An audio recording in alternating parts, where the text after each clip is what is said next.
Shalom shalom nshuti bakundwa mudukurikirana ku rubuga rwa Hardworker News, Hardworker for Riri. Reka ndabaramutse ndabifuriza amahoro y'Imana aho muherereye hose. Muri kano kanya tugira twigane ku kintu kijanye na stacking ya Crest Protocol. Ni imwe muri token yiteguye kuzokora ibitangaza mu misi iri imbere, bivanye nuko ifise mechanisme ikomeye cane, yubakiye kuri projet ya Crest Protocol.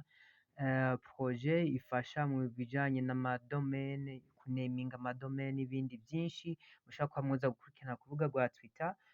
Kandi bakaba bafise iyo bise ngo total supply, offre totale ntoya cane ku bantu bashoboye kuyigura rero, haba muri pre-sale ndetse n'abantu bayiguze maze kuja ku isoko bariko barayikora stacking. Uyikoreye stacking unguka mu buryo bubiri, ukunguka swat mu buryo bwo guhereza muri iyo token nyene ya Crest Protocol Token, canke bakaguhereza muri shadow token, shadow native coin token. Murantunga, ni shadow native token. Musanzwe muzi yuko ari token ya échangeur decentralisé yubakiye kuri kwa blockchain. Iyo nayo ikaba ivumye cane bivanye nuko iriko irakora cane mu buryo bwo kugura no kugurisha nk'amatoken. Kandi projet ya shadow swap ikaba yiteguye gushirako amaprojet menshi atandukanye aza ariko arubaka kuri kwa blockchain. Ikaba ariyo ya mbere yiteguye gushirako ama ifo ayo bise ngo initial farm offering, ama pre-sale y'ama token atandukanye ariko arubaka kuri iyi projet yacu, kuri ecosystem cyangwa se kuri core network. Nuko rero muri make nashaka ndabereke gukora stacking muri iyi projet ya Crest Protocol Token, hama duheze tuze turigana buke buke twongeza ubumenyi. Ubirabiye ko birasha kugufasha mu buryo bwo gukora stacking kuri shadow token, cyo no ku zindi projet zizokurikira zije gukora stacking kuri iyi projet nyene ya shadow, bivanye nuko ifise ama fonctionnalité menshi cane turindiriye. Muri kumwe na de Hardworker nk'uko musanzwe mudukurikirana.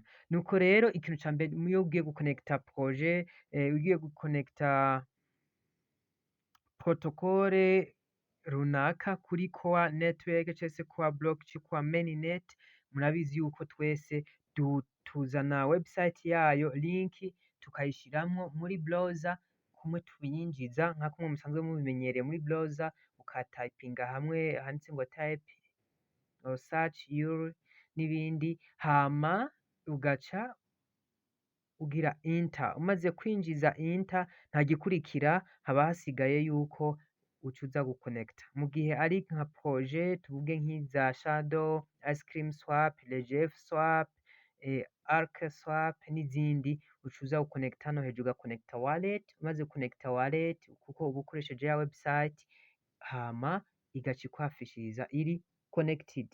So igikurikira rero murabona yuko imaze kulodinga ikerekana amakoa uba ufisemo. Screenshot twifashishije niyo umurde wanje wo muri France, ntari ngaho mu Burundi, niho dukora yitwa Onil. Hama ahangaha munsi haca yerekana iyindi projet, tuvuge amatoken ya projet yindi usanzwe ufise. Iyi ni balance yino Crest Protocol. Hano hejuru naho hari balance ya core, amakoa afisemo niyo tuza kwifashisha kuko nkayo ntayo mfisemo. Hama aha hari address, murabona ko hari metamask, aka kantu kari logo ya metamask. Mu gihe iyo token nk'iki Crest Protocol utayifisemo, uca ugafyondako bagaca guheza ajouter le jeton, igaca iyo jeton iyajuta muri telefone yawe. Muri telefone yawe rero tuvuze ntago ari muri telefone comme application, ni muri wallet yawe ya metamask. Ufyonda kuri metamask igaca kugira ajouter le jeton. Si vous utilisez le français, if you use English, then they say add token or import token, mugaca uyigira approve. Sawa, nuko rero ngaho urabona ko batwereka balance. Twigiye imbere, igikurikira rero tuba tugiye kurondera kugira ngo tuzokora ya stacking, kuko stacking muri izi projet iriko irunguka cane gusumba iyo muri core. Ariko ntitubabwiye ngo amakoa yanyu muce mugenda muyakubite muri izi projet, umwe wese akore kuri risike yiwiwe. Kuko kowa ni ikindi kintu gikomeye cane. Izi ni token ariko kowa ni coin. Hari igihe kowa izokora amateka. Ufyonda ngaha hari kuri earn. Naho uza kudugiza ubutunzi bwawe, ugaca umaze gufyonda kuri earn uca ufyonda kuri pools. Wamara kwemeza kuri pools, nta kindi gikurikira baca baguhereza affichage ijanye na staking.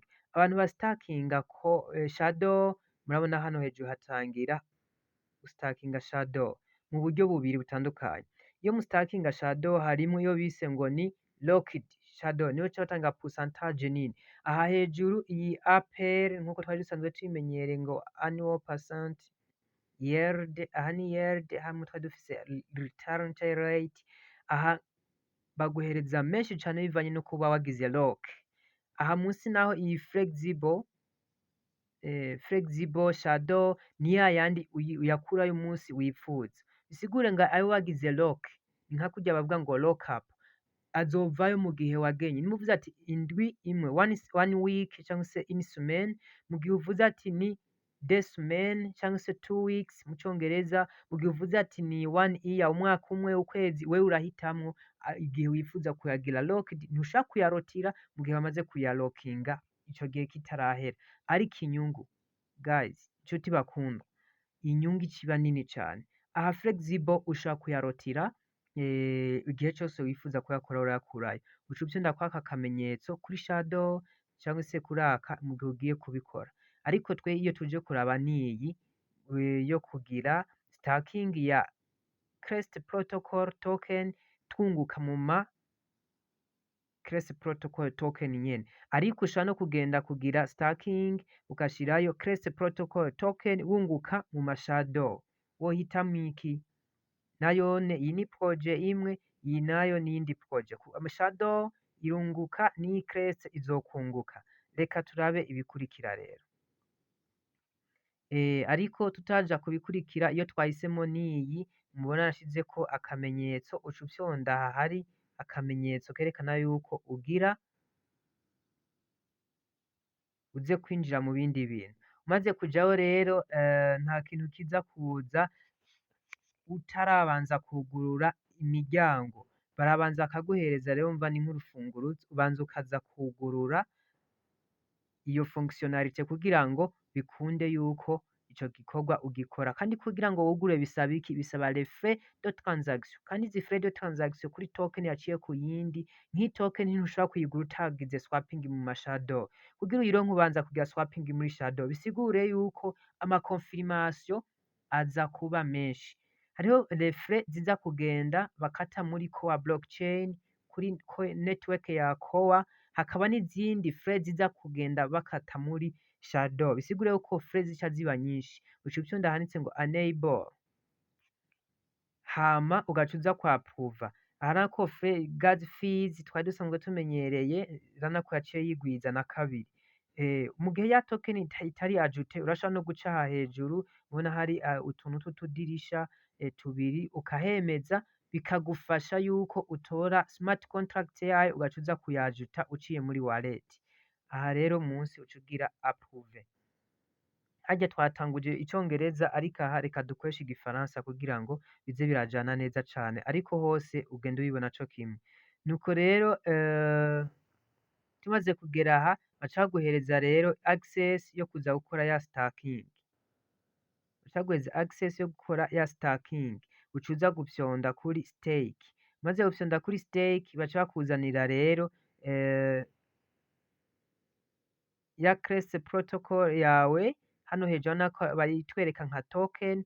Aha munsi batwereka ushaka gustakinga ugize estimation en valeur ya dollar, ariko agaca aduhereza kandi kantu ngo balance. Yari afisemwo ama 3000 Crest Protocol tokens. Hama iyo ni valeur mwese hajamwo ayiwiwe. Aha mfiseyo ngira ngo mfiseyo 30, mu gihe we afise 3000 nakandusha cane. Yarandushije kubaka izina. Hama hano hejuru naho uca uhitamwo iki? Barakubaza ko ushaka kugira stake ya 25% y'amatoken ufise, 50%, 75% canke maximum. Maximum aba ari yose. kugira ngo bikunde ngaha kuri kugira ngo bikunde kuza kuyikonfirma nuko uca wemeza ngaha kuri max. Twe rero tuyirondera max yose tuyakubiteyo, hama kuri iyo max ya yandi yose yari afise 3000 Crest Protocol Token zose ziciye zijayo, hama duca tuza kuraba hano hari confirm. Twemeje max, murabibona ko ari kuri maximum, hama tugaca twirabira hano hejuru yose ko vyagiye neza, hama kuri confirm. Maze kwemeza kuri confirm, baca bakarikira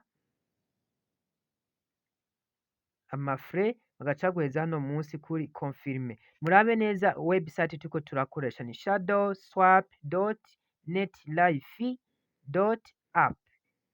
Website turiko turakoresha cyangwa se link ya shadowswap turiko turakoresha, iya mbere yaragize ikibazo bayikoresha abantu babaye benshi cane, baciye bahindura server baduhaye iyindi, ariko fonctionnalité ni za zindi nyene. Aha rero uca uvyonda kuri confirm, ni kuraba neza harya umuntu atihenda kuri website ajanye adava yita mu basuma guys. Umaze kugira iyo confirmation rero baca batangira kaguhereka n'inyungu utangira kuza uraronka. Murabibona hano Crest earned mu minota 10 gusa baca batangira kukwereka inyungu, kuko iyirunguka cane gusumba kwarya makwa dustaking, ariko umuntu aza kwinvestisa abikore ku giti ciwe. Tutanga ubumenyi kugira ngo mu gihe ijya kuba mu gihe yoba itaraduga, ariko ubona ahandi hantu ushobora kuba woronka inyungu, nawe ushireyo kandi ufise n'amafaranga kugura amakobwa ati ndashaka kugira nze ndamenyereye ibintu. Turi muri crypto, twarintroduce crypto kugira ngo muyimenye muyigireko, hama mukomeze kugwiza ubumenyi muzosiga nk'iragi kuri generation bakomokako. Nuko rero murabona hano munsi naho hari utumenyetso tw'ubwoko bubiri. Aha hari akamenyetso ko gukuramwo, bisigura yuko ugomba ukureyo inyungu cyangwa se ugabanye mu ma coin cyangwa token wakoreyeyo staking, aho urashobora kuyakurayo. Aka ka plus bisigura ko ugira wongezeyo ayo ma token. Murantahura? Nuko uba ushaka kugabanya kwayo ufiseyo, kandi ugabanyije n'inyungu irava ko ngaha baca bayiguhereza n'inyungu, nta bubandi bujamwo. Plus nuko uba ushaka kwongeza. Iyo ushaka kurekipera inyungu rero muri Crest Protocol earned, Crest Protocol Tokens earned, tuyivuge ngo ni CPT. Murantunga. Nuko rero urabona ko baduheza hano, uca uvyonda kuri harvest. Iyo nyungu yawe igaca igenda kwiyandika muri wallet yawe. Iyo ushaka kwongeza rero, wabibonye ko dufyonda kuri plus, hama ushaka kugabanya naho ugafyonda kuri kuri moins. Urantunga. Hama iyo ushaka kuza gutradinga, murabizi ko umuntu aca aza ngaha kuri trade. Ibisigaye twaraderekanye uburyo ba tradinga, muca muza kuraba muri video ziheruka gucako ngaha nyine ku rubuga rwacu, amavideo yerekana ingene batradinga kuri shadow. Ubukurikira dusigaye kubereka video ingene bakora staking ya shadow, cyangwe n'izindi token zizoza ziraza, tuzosigara tubereka n'ingene bakina izo ifo, umuntu akaza gukina muri iyo pre-sale akaronkamwo nawe akunguko. Mwari kumwe na Rodel Hardworker. Reka tubasabe gukora subscribe kugira ngo ivyigwa bikurikira ntibize bibacike, kuko umuntu agwiza ubumenyi niwe azoshobora gukora ibi bintu neza, sino umuntu asamara bizomuhanga. Reka ndabipfurize ibihe vyiza, Imana ibahezagire. Bera ciao. Subscribe.